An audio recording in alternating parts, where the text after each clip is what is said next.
క్రీస్తు ప్రభు తాను అప్పగింపబడుటను గూర్చి ఆవేదన. యోహాను శుభవార్త 13వ అధ్యాయము 21వ వచనం.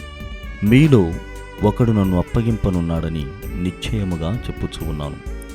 మనం శత్రువుల చేతికి దొరికినప్పుడు మనకు తోడుగా మన స్నేహితులు, కుటుంబీకులు మనకు బాసటగా నిలుస్తారు.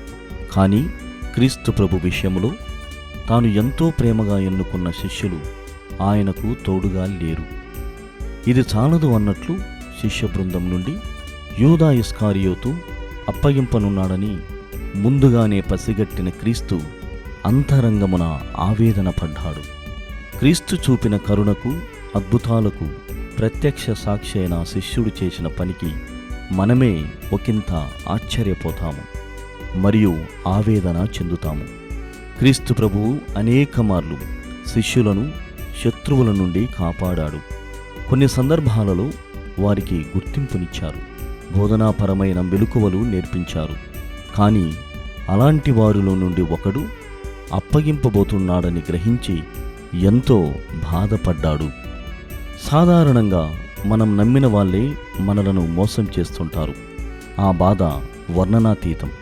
క్రీస్తు శిలువ మరణ పథకంలో అది భాగమైనప్పటికీ ఆయన ఎన్నుకొని తనతో నడిచి తన బోధనను ఆలకించిన వారే వెన్నుపోటు పడవడం చాలా బాధాకరం.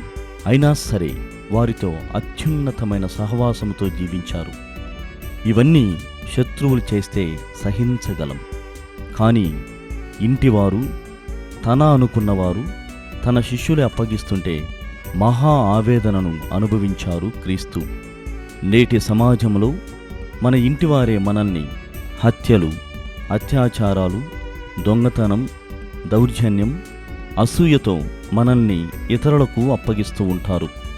వారి పట్ల మనం జాగరూకులై ఉండాలి.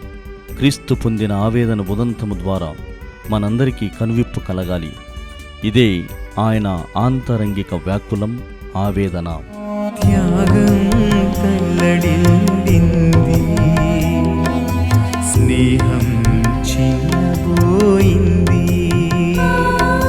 త్యాగం తల్లడిల్లింది, స్నేహం చిన్నబోయింది. మనం ఎవరి బాధకైనా, శ్రమకైనా, వేదనకైనా కారణమవుతున్నామా? ప్రశ్నించుకుందాం.